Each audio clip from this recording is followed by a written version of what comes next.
Okay. Good evening, everybody. May peace and power elevation be to all of you on this beautiful night or whatever you are in this world. This your girl Tiffany coming through live in effect. So I'm feeling really relaxed tonight. So the energy is very positive. Um, anyways, so I want to do a video. Before I go there, if you're watching from YouTube, make sure you subscribe to the channel and share the channel. And if you're watching from Facebook, you can go ahead and share this video. So tonight we're going to talk about the survival of Black families. And we're going to get into the concept about the extended families. I have mentioned it before, but I want to talk more about it again. And, your intermediate family, right? So I happened to come across an article from NewYorkTimes.com. And I'm going to read that for a little bit. But the reason why I'm touching on this subject matter, because, in a time like this, is there a delay? You said there's a delay? Hold on.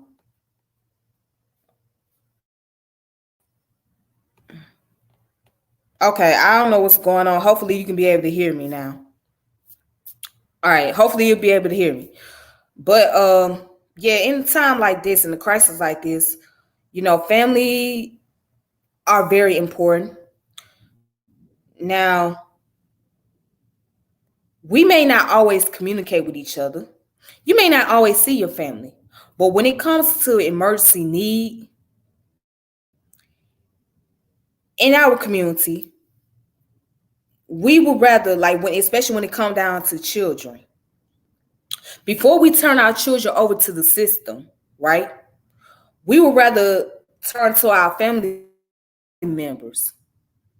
And if the biological family is not present, then we turn to those who are like the extended family, right? Meaning that those who are like play cousins or godparents or whatnot, we'll reach out to them to look out for our loved ones. Well, this always been a practice in the African culture, not just African American culture, but in African culture, period. Because there's a Proverbs that says that it takes a village to raise a child. So that means no matter where the child goes, that child will always have a family. So that child may not be with their biological mother and father, but guess what? There's somebody else that's going to come along and pick that child up and raise that child. Or the mother may not be home to care for her children, to feed the children, because she's out working, but somebody else is going to make sure that child's taken care of, or those kids are maintained and well kept and things like that. So I went to school, and again, it's from New York Times. So let's look at this article. This article here is called Grandparents Can Play Cousins: The Soul and Survival of Black Families. Now, it's going to say in households where relationships break down, Black families often turn to relatives or friends to keep children close,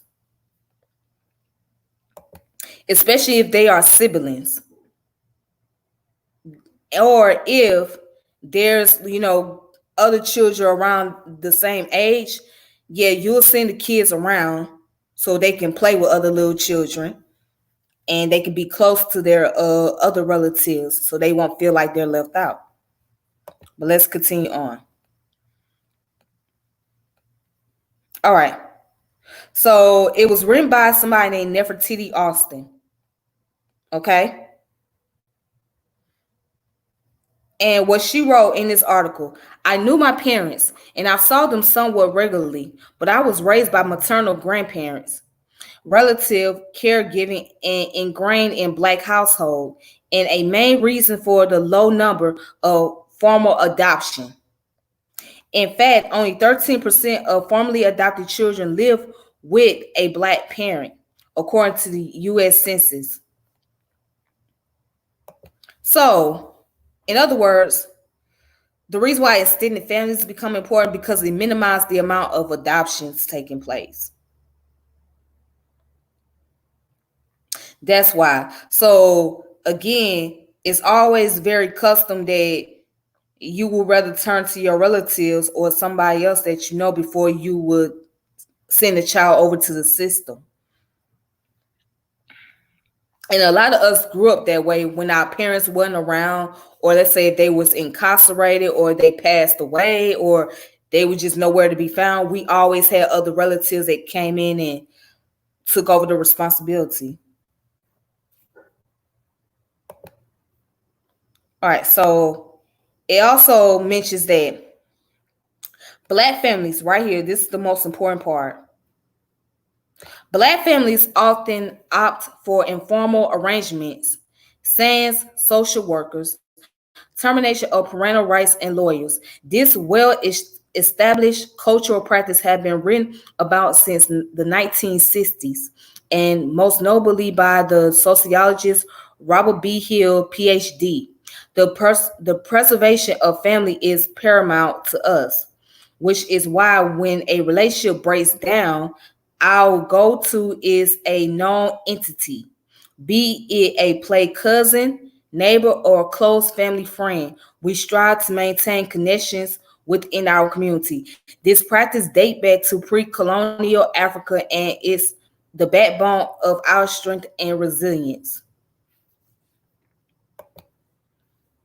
So let's just look at that for a moment.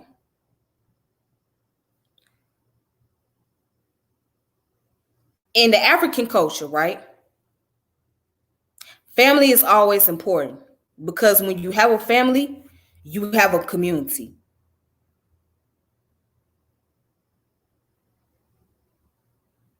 So let's look at the African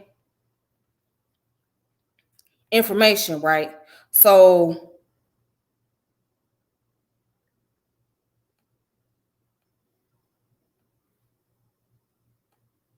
we're gonna look at some information on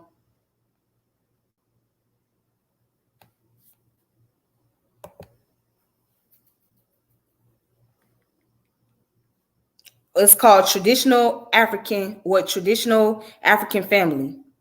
Written by Minwinzing S. Timbo, professor of sociology, Bridgewater College. Okay, so let's look at this. So right here, it talks about the traditional African family.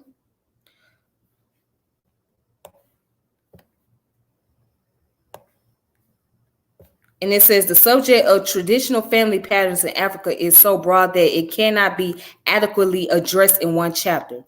The cultural and physical diversity added with dramatic social changes of the last 3 decades on the continents makes the family pattern situation so variegated as to defy any sweeping generalization. This difficulty in generalization born of diversity was already apparent to many early scholars of the African traditional family like Marr and Good.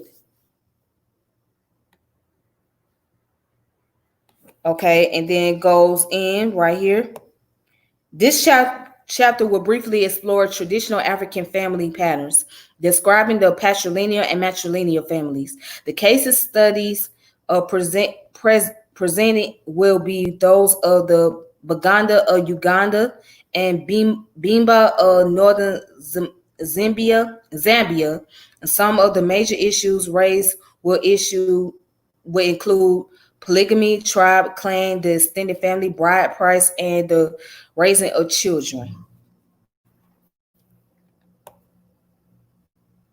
It says, as the African society has not been static, changes in the traditional family patterns will be briefly alluded to. Lastly, this author will argue that the Eurocentric nature of the description and characterization of the traditional African family patterns by earlier scholars have tended to distort and obscure many of the strengths of the African traditional family.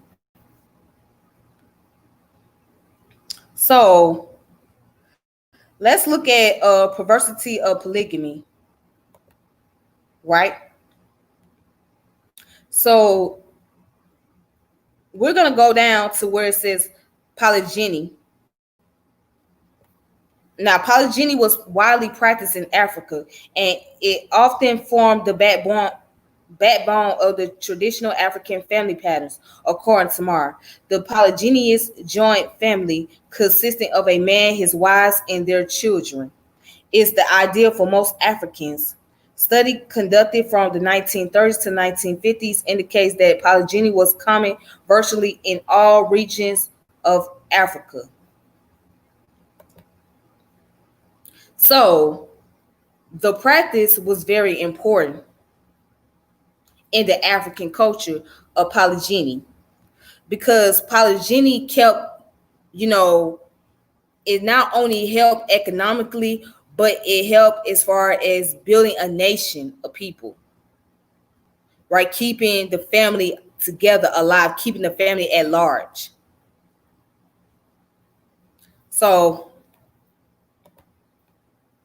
let's go ahead and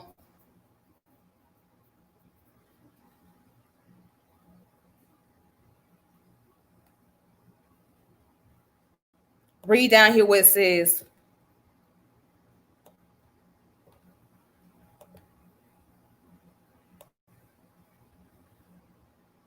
In spite of the perversity of polygyny, there was evident that it was on a decline. The major reason cited is that with increasing modern influences, marrying more than one wife became an economic burden. Even traditionally, ordinary citizens could not achieve marrying more than one wife. Often only kings, chiefs, and men who had wealth could afford it.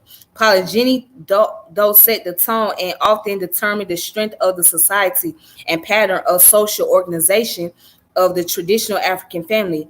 The Baganda people of Uganda provided the best illustration. So again, you had sister wives, right? That's what they call them, sister wives. So she is the co-wife or the second wife, third wife, and her children, another woman's children becomes her children, and they all become siblings. They all grow up together. So it's not a day where the mother of one of those kids doesn't have anybody to babysit or doesn't have anybody to look out for while she's sick or whatnot, because that sister wife is always going to step in and make sure that those kids are taken care of. As a matter of fact, it's very common in the Islamic culture, right? Because in Islam, men can have up to 4 wives, right? Because demographically speaking, there is more women in the world than there is men, supposedly. So, a man will more than likely find a wife, but that woman may not find her husband. It may not be enough men for every woman. So that's one of the reasons why polygamy is practiced. Let's go ahead and let's go back to the other article. So I just wanted to share that article real fast, but I'm gonna go back and read that article. And this article, it says, towards the end of the 20th century, child welfare advocates began acknowledging the power of kinship care and slowly moved towards placing foster children with relatives rather than non-biological households. Relatives also include a fictitious kin or people in a child's life with no blood ties, but who hold a significant emotional relationship with the child. As a result, about a third of foster children live with a relative, according to data tracked by the U.S. Department of Health and Human Services Children Bureau.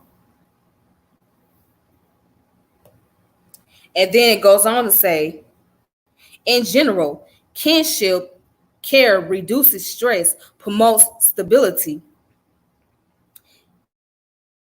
eases the transition from living with parents to a different yet familiar environment. Almost a quarter of children in foster care are Black.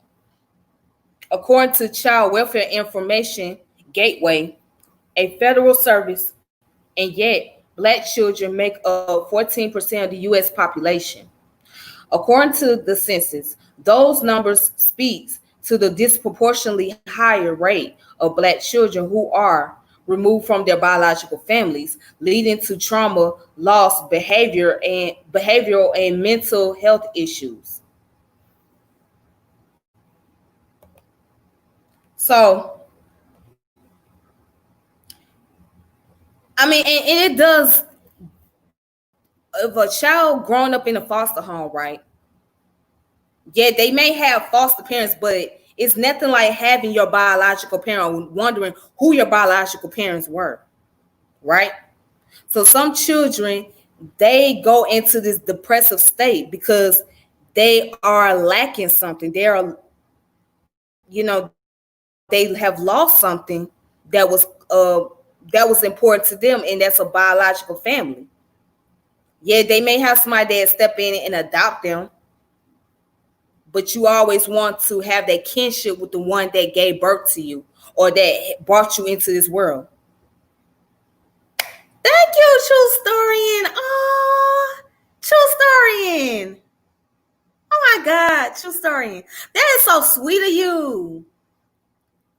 You guys, I'm sorry, y'all. I'm just like really distracted. Wow, thank you, True Storian. That is so sweet.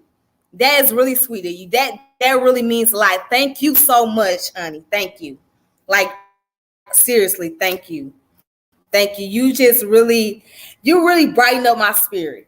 You see what I'm saying? See, the energy, the universe is so positive right now. Like the universe has a funny way of just bringing people around you. You know what I'm saying? So, but thank you, True Story. Thank you so much.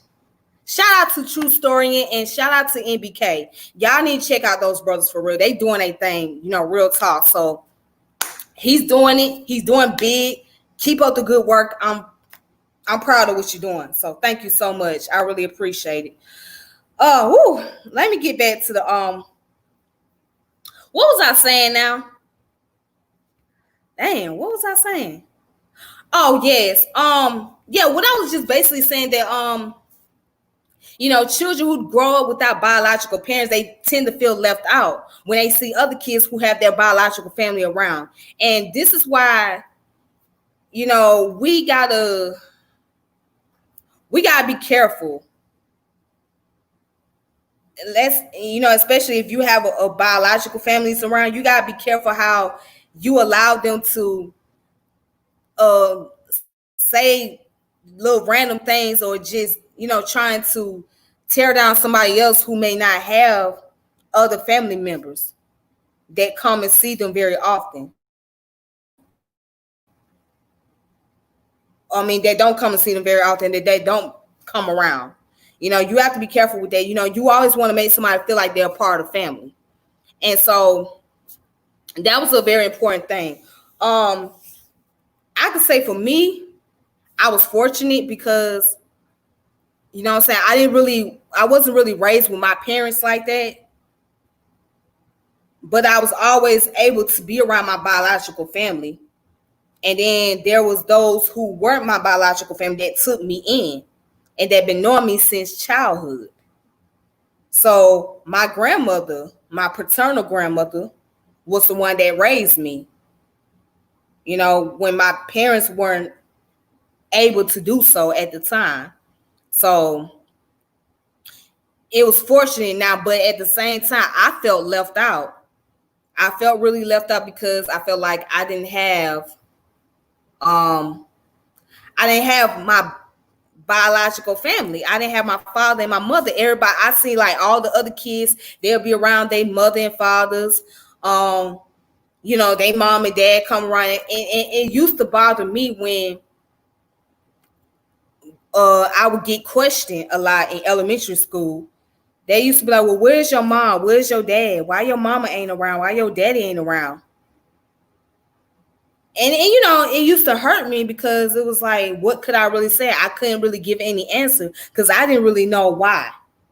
Until later on, I found out what happened. But in elementary school, I couldn't even say anything. I just was like, I don't know, you know what I'm saying? But but that's just how it is in the South, especially. A lot of us grow up with our grandparents. When our parents is not there, it's our grandparents that normally take us in and that raise us and that, you know, um, give us the discipline, the wisdoms, and all of that. So, a lot of times grandparents are pretty much praised and respected. And then you will come to find out that grandma not only taking care of her grandchildren, but she also taking care of her nieces and uh, grand kids as well. And she also taking care of somebody else's children in the neighborhood. So she the big mama on the block. So everybody know her as Big Mom or Grandma. You know what I'm saying? Because she took on that responsibility and role of raising everybody else's children. She might give out cookies. She might give out food. She might let them come sit in the house until it's time for somebody to come pick them up or whatever the case may be. You know what I'm saying? So that was just always the thing. So if you was growing up in the hood, you always had that one lady that everybody look up to as auntie and grandma. She was like the elder of that community. She was the highly regarded and respected elder. Or you might have that older man that everybody look up to as uncle, pops, right? And he's well respected in the community. He's a well respected elder. And he's well loved by the kids. That's the commonality. That's the type of environment that we come from. And this can be traced back to African tradition, African culture. So let me go ahead and just get back to this article real quick. Um,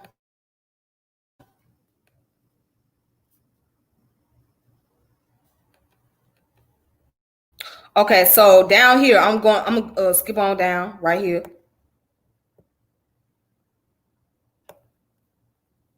It says a 2018 research study by the AARP found Black grandparents are more likely to take on a hands-on role in the upbringing of grandchildren and are significantly more likely to be a primary caregiver than the general population.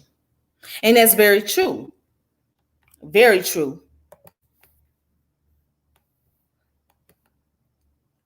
And then it goes on and says, with our African sense of community intact, we have withstood 400 plus years with chattel slavery, Jim Crow segregation, mass incarceration, drugs, HIV, AIDS, and a judicial system that enforce laws that severely limit our civil rights. Ongoing violence against Black bodies and the killings of Ahmaud Arbery out for a job, Breonna Taylor asleep in her apartment, and George Floyd, whose neck was knelt on by an officer for 8 minutes and 46 seconds, has brought the world to its knees. America keeps testing us, but we preserve.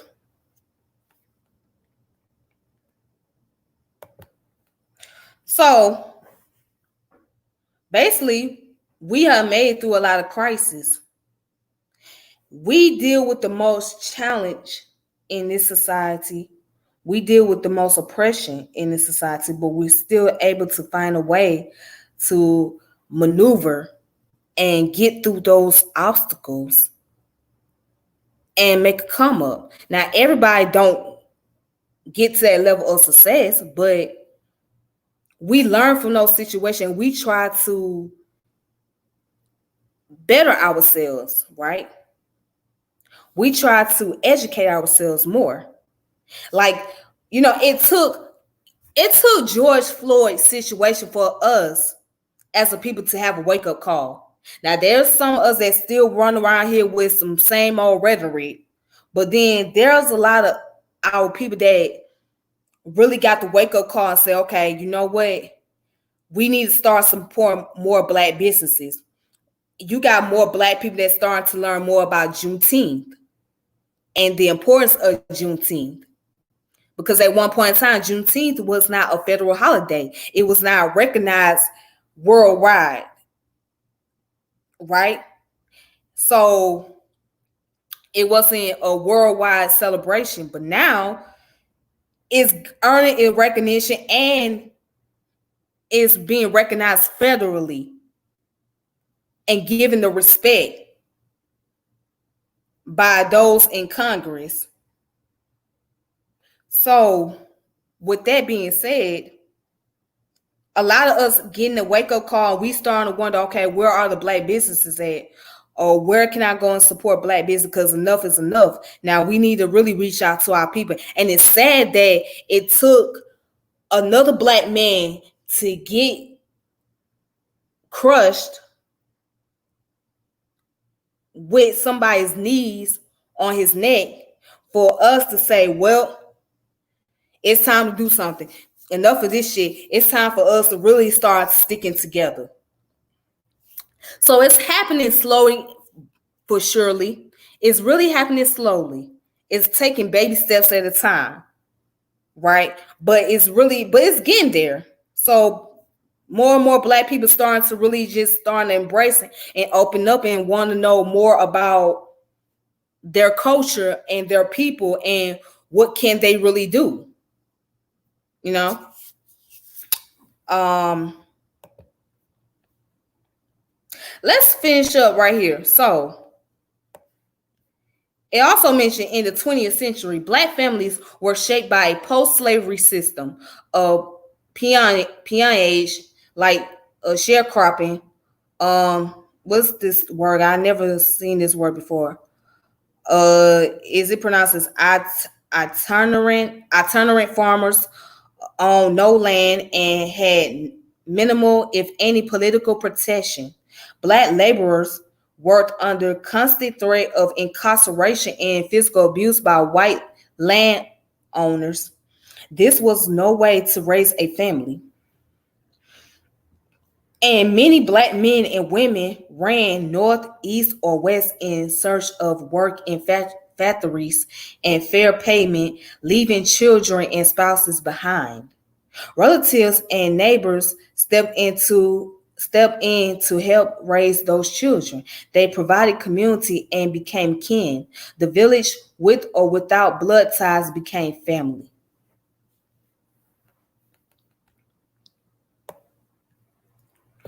Many modern middle class white families did not have those issues. Some of those ancestors willingly arrived in America during the late 19th century, even if fleeting crop failure, land and job shortages, rising taxes, and famine were the impetus.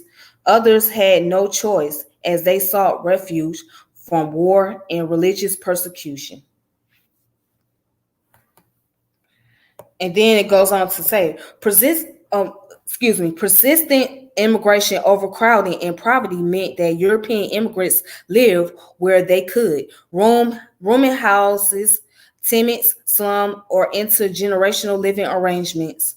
Many were discriminated against for their traditions and foreign tongues, but those immigrants would be absorbed into the American fabric, and their descendants would find acceptance and success. And that's very so true. Let's look at the Irish people, for example. You got the Irish people and who else? The Italians. Let's look at those two. At once upon a time, they weren't considered as Europeans. They weren't considered as white. You know what they were considered as? Non-white. They weren't considered as part of that society during the time. So they were treated as outcasts. However, they end up earning white privilege and they will end up becoming accepted into the European culture. So they had the privilege of all the other European counterparts.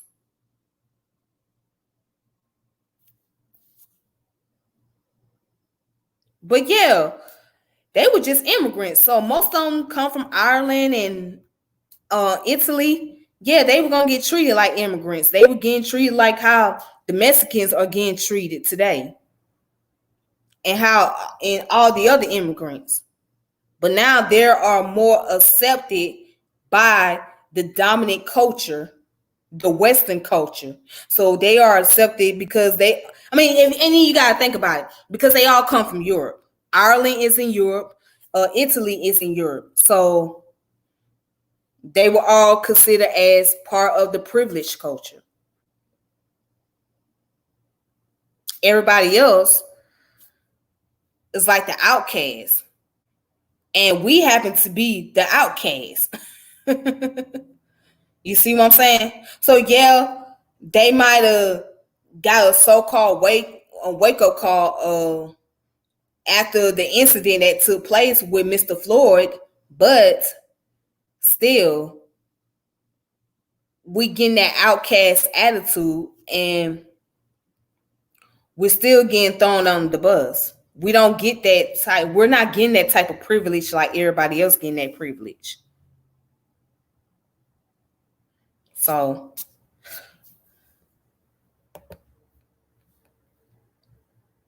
but let's continue.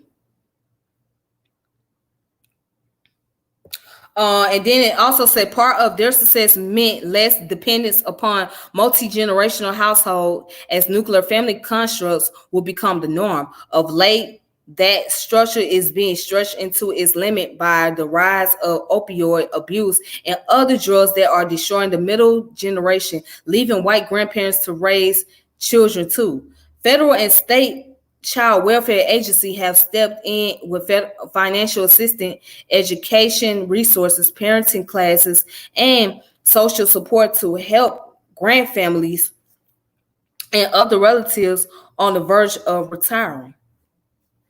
Mm. And then also this author put, I wish those resources were around when my grandparents were raising my brother and me. They received no state or federal support, and we quietly shouldered the stigma of having addicted parents who were unable to care for us.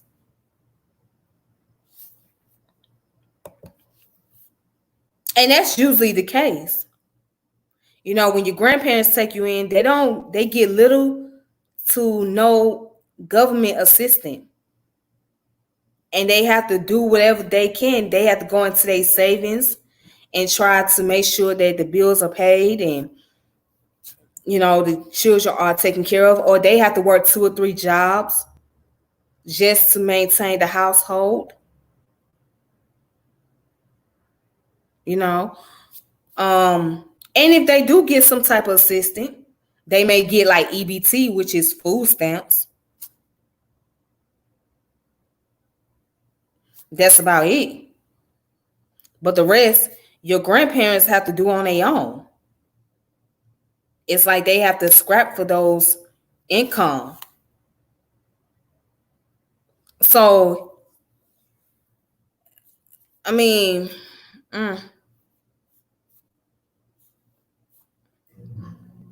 that's the struggle. That's the struggle that you have to deal with.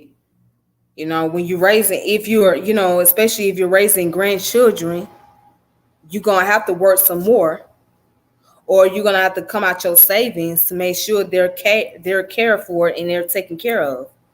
So that's the hard part about it, especially if you're a child that comes from, or if you're children that comes from parents that have serious drug addiction, right? That really places a hardship on not just your grandparent but you as well. Because what happened if they pass away? Then who's gonna look out for you? Unless again, if you got extended family or you got the people in your community that will care for you, then that's different. But when nobody is no longer around, and then who you got left? See, You have some children that are raised by their siblings. So it's sibling raising siblings, right? And we ain't talking about the ones that's like 10 years, 15 years older either. We're talking about those who are close in age that are raising their younger brothers and sisters. That have to be the breadwinner.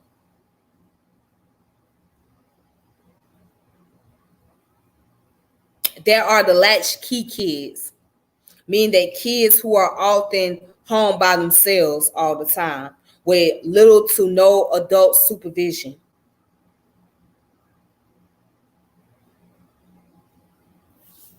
Hmm. All right.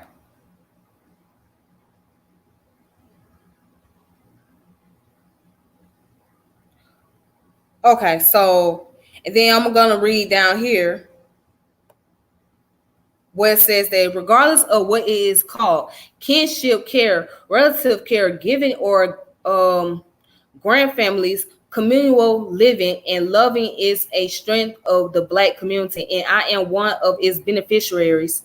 My Black adoption completely altered the course of my life, enabling me to change the trajectory of two babies from foster care. You know what? I like that article. That was a pretty good article. And I'm glad that this author written something about survival of Black families and speaking from not only from her experience, but also speaking based on statistical facts, evidence to support what she was trying to convey into this article. You know, I would recommend you guys check it out. And it's on NewYorkTimes.com. It's called Grandparents, Kin, and Play Cousins: The Soul and Survival of Black Families. So I want to go ahead and get back to reading about the traditional African families, right? And then once I read a little bit more about this, then I'm going to give some more commentaries, and then I'm going to end this video. Yeah. So where did I stop at? So I stopped where they were talking about the polygyny. Polygyny is, you know, marrying more than one, having more than one wife. You know, so um, right here it says in the late and early 19th century, a detailed study conducted among the Baganda found that polygyny, the type of marriage in which the husband has plural wives, is not only the preferred but the dominant form of marriage for the Baganda. And commoners had two or three, chiefs had dozens, and the king had hundreds of wives. What was the structure of the polygynous family? Mm. Well, again, that goes back to nationhood. It's all about nationhood. It's all about being able to keep the lineage alive. That's what the purpose of polygyny is, to keep the lineage alive and to form nationhood. Um, let me see. Let me go back up here. So let's look at kinship and clan of the Baganda of Uganda. So kinship and clan of the Baganda and Uganda of Uganda. So the Baganda used classificatory system of kinship terminology, which seems common to virtually all the Bantu peoples in Southern Africa. Similar system of kinship terminology can be found, for example, among the Indimbele of Zimbabwe, the Zulu of South Africa, the Ngoni and Tumbuka of Eastern Zambia. In this system, all brothers of the father are called fathers. All sisters of the mother are called mother. All their children, brother and sister. And Male speaking terms,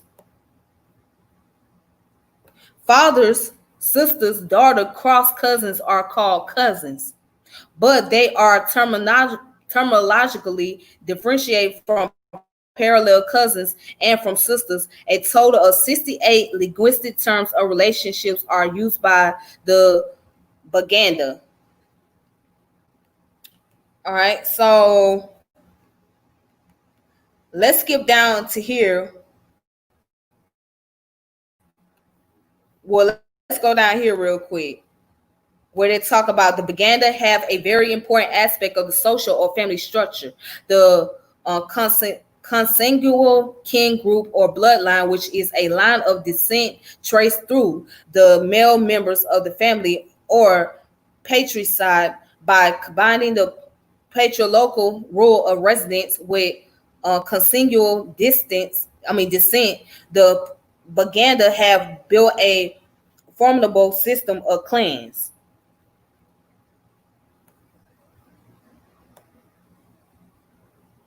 And then it says among the Baganda, the clan has remained the most important kinship entity. The clan is linked by four factors. First, two animal tomens, from one of which the clan derives its name. A second, an identifying drum beat used at ceremonies. Third, certain distinguishing personal names. Fourth, special observation related to pregnancy, childbirth, naming of the child, and testing the child's legitimacy as clan member.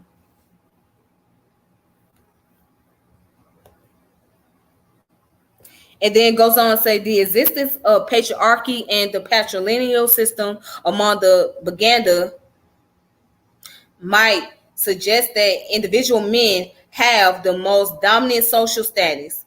But quite to the contrary, the clan seems to have a more supreme influence. For example, when a man dies, the Baganda, his power over the property ends. The clan chooses their heir.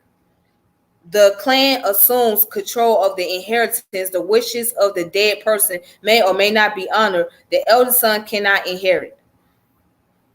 So that basically means that the tribe inherit the resources of the men who passes away. Quite interesting. Very interesting. The Baganda practice was a levirate custom. The man who is the heir to the widow has the additional family responsibility of adopting the widow's family. He also adopts the deceased person's children, calling them his and making no distinction between them and his own children. Again, see? Now you see the African custom, right? You see how it is? I'm gonna read that one more time. The Baganda practice the levirate custom. The man who is the heir to the widow has the additional family responsibility of adopting the widow's family. He also adopts the deceased person's children, calling them his and making no distinction between them and his own children. So, in other words, in that culture, there's no such thing as stepchild. You are my child. That's basically what it's saying. You are my child. So there's no step nothing. Whereas here in America, we use the term stepchildren, right? But then you got some step parents that say, you know what, I don't even use that terminology, step kids, because they're not my step kids. They're my kids. And see, it kind of gets to me where when I hear particularly men say things like, oh, I'm not going to take care of another man's children. I'm not going to adopt another man's children. Well, okay, here's the thing. If you accept a woman in your life, right, and you get involved and get into a relationship with her, you start, and the relationship becomes serious, you can't just accept a woman and not accept her children. Because, see, that's not fair. Because if you're just going to accept her and don't accept her kids, then what's the purpose of you having that relationship with her? What's the purpose of you wanting to be a family with her if you can't accept that the family that she already had from from a previous relationship. And it's not about liking the other person or the other individual. It's not about the other individual. It's about being able to love this woman and care for this woman and also help her to raise her family. And vice versa. You got some women that say, well, I'm not going to take care of somebody else's kid. I'm not going to be bothered with that other woman's kid. Well, then if you can't accept that this man got kids with other women, then you may not want to be in a relationship with him.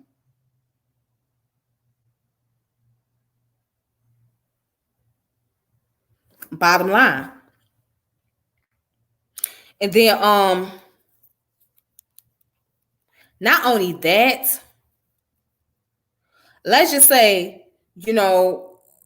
which is very common, particularly let's say the man step outside the marriage and he start having children with or having sex with other women and end up getting those women pregnant, but the wife chooses to stay around, but she got an issue of the fact that he got a mistress and they got kids. Okay. You chose to stay with this man, right? You chose to accept his apology. All right. You chose to forgive him. You cannot interfere or stop him from visiting or being around his other kids whom he had outside the relationship with. Because if you was forgiving to him and you accept his apology, you will accept the fact that, all right, he has a responsibility. He has an obligation as a father. And that's that. It's very selfish to sit up here and tell your spouse that you forgive them for committing adultery, aka cheating, and then turn around and don't want to accept their kids. That doesn't make any sense. If you can forgive them and you can accept that they made those choices, then why can't you not accept that they have to take care of those other children and care for those other children? Why can't you not accept that?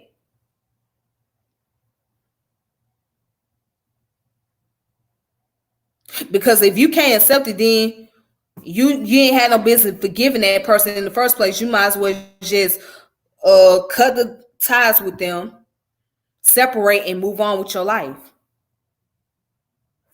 That'll make more sense, right?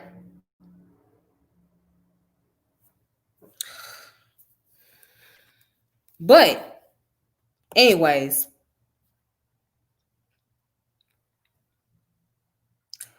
although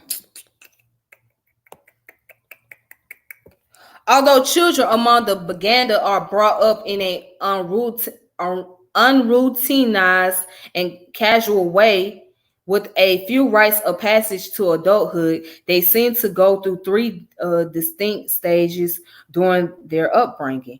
Each stage has its own features, some of which are perhaps peculiar to Baganda customs and system of socialization in their traditional family pattern. All right, and so how's the upbringing? All right, and it says the naming ceremony is very important early in a child's life. Before the ceremony, the child is not considered a complete member of the clan or society. It is not until this ceremony is complete that the child's legitimacy is once and forever established. People gather at the clan chief's house. The mothers bring children of both sexes with the umbilical cords carefully kept after birth. The paternal grandparents drop the cords into a can which contains beer, milk, and water. If they flow, the clan chiefs accept the children as legitimate. But if the cord sinks, the child to whom it belongs is considered born into adultery and disowned. Mm. That's a very strange cultural practice right there. So it all based on the umbilical cord if it's flowing or not. If it does not flow, then the child is born out of wedlock, basically, and disowned. But if it does flow, then it's legitimate. Mm, okay. So let's look at the matrilineal traditional African family. And then what I'm going to do is I'm going to skip down to where it says Eurocentricity and the traditional African family. So let's look at the matrilineal.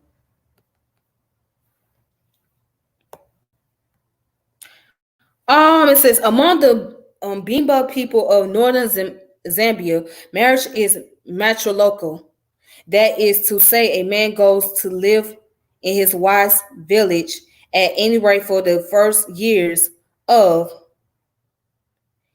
his marriage life. I mean, of his married life. This is also true of marriage among the Zambian tribes like Biza, Lala, Lemba, Chiwa, Kanande, and many others. Among the Chiwa of eastern Zambia, the custom of a man living with his wife, parents, temporary or permanently, was known as you you come you come you come wimni you come winnie. Mm. It says during the period earlier than 1940s, marriages remained completely matrilocal during the couple's entire life. But, however, after a few years of contact with white civilization and subsequent social change, the custom has gradually changed. The husband could take his wife home if the marriage was thought stable, especially after the couple had two or more children.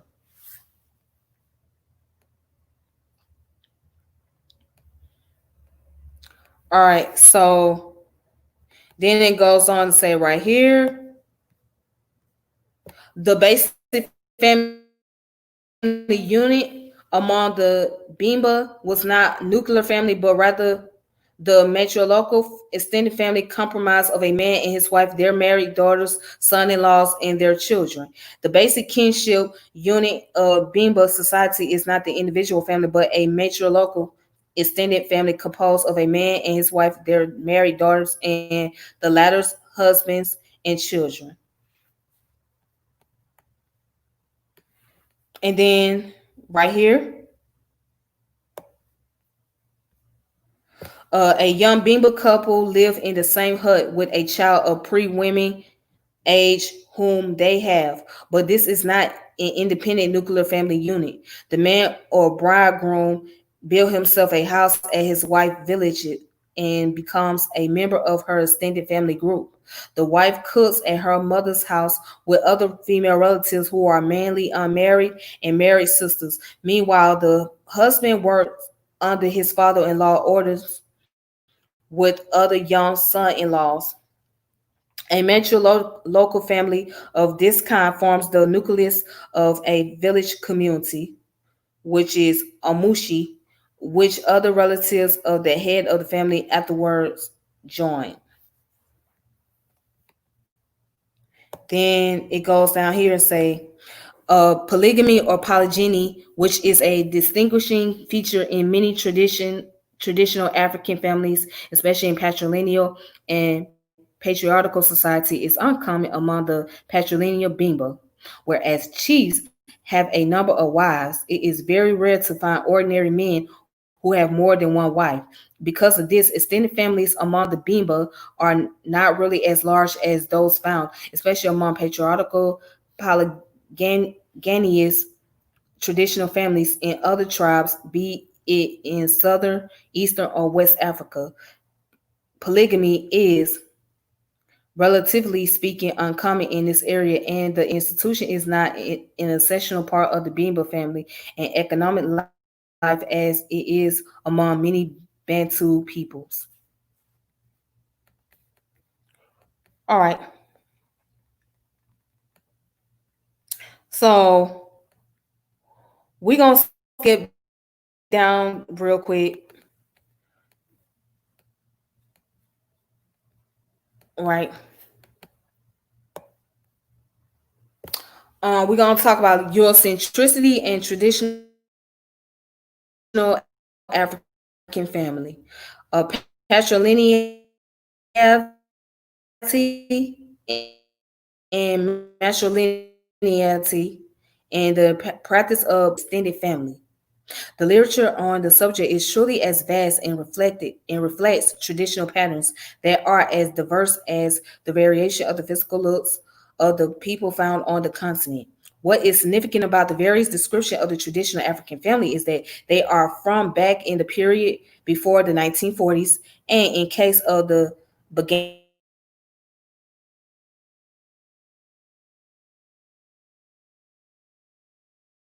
influences, okay, such influences as in of intra and inter tribal warfare.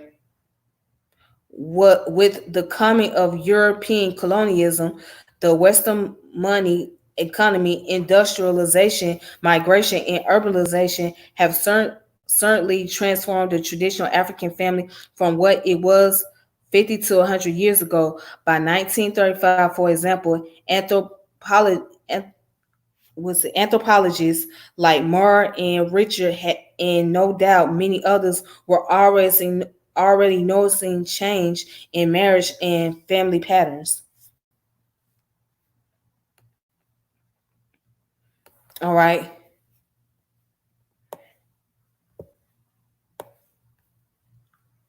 And then down here it says the ring description and therefore perception of the traditional African family were also a victim of the European colonial cultural bias and Christian values.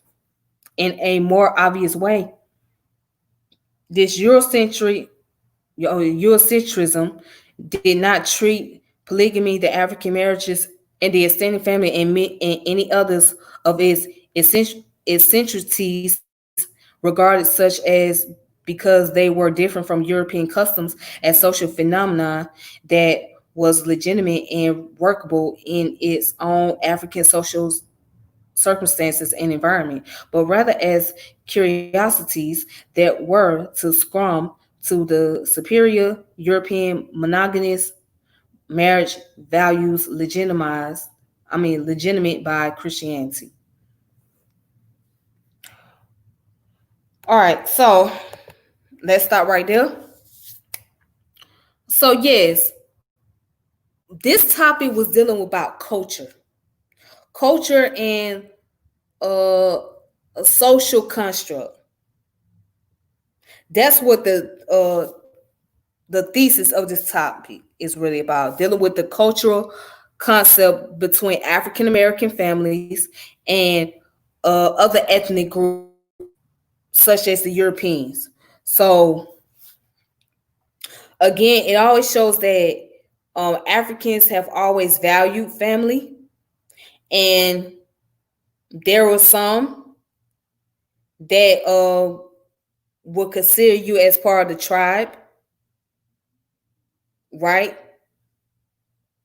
However, and then there are some that wouldn't consider you as part of the tribe. So you always have some people like that. But for overall general, the custom has always been about nationhood and people, right? It has always been about cultural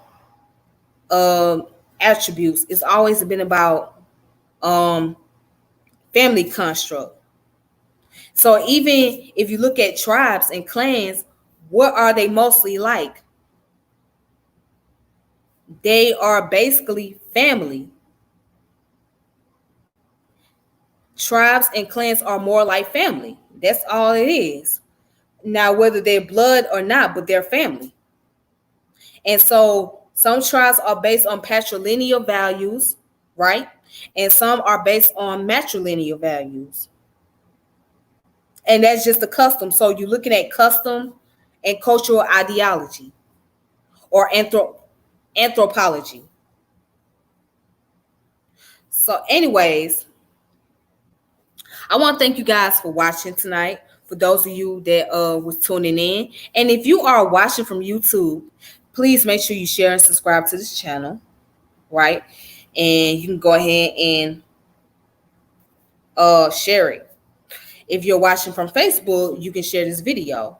So I want to thank you all again, and I want you all to be able to manifest your peace, manifest that power within, and remember knowledge.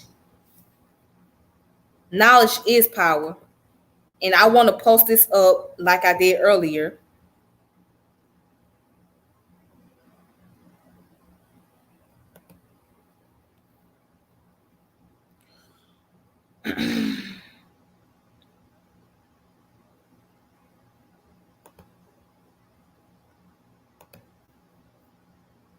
Okay, let me go ahead and post this up.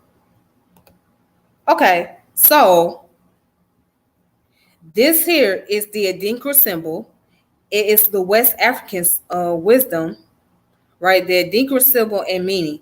Near anem no sua a ahu. Near anem no sua a ahu, which means he who does not know can know from learning. The symbol of knowledge, lifelong education, continued quest for knowledge. So remember, life is a journey, and you're always on a quest to seek the knowledge and information. So, with that being said, ladies and gentlemen, may peace and power elevation be to all of you. And I will tune in with you guys later on in the morning time. Well, it's technically morning where I'm at, but later on, like towards the afternoon, um, we're gonna deal with daily Black history, of course, because Black history is always important. So we want to always stay on top of things and look at the events that took place on the particular days and what can we learn from them. And also, I'm gonna also start reading quotes, right? So I have one of the books by Baba Baruti, right? That deals with revolutionary quotes. So I'm going to start reading those quotes out of his books, and then before I proceed on to the information. So with that being said, you all take it easy on yourselves. Please be safe, be careful out there. And yes, this pandemic is really going on, and we're in this midst of chaos, but always keep your head up and stay motivated. All right, now. Thank you guys for watching. Until next time, may peace and power elevation be to all of you. Deuces. All right.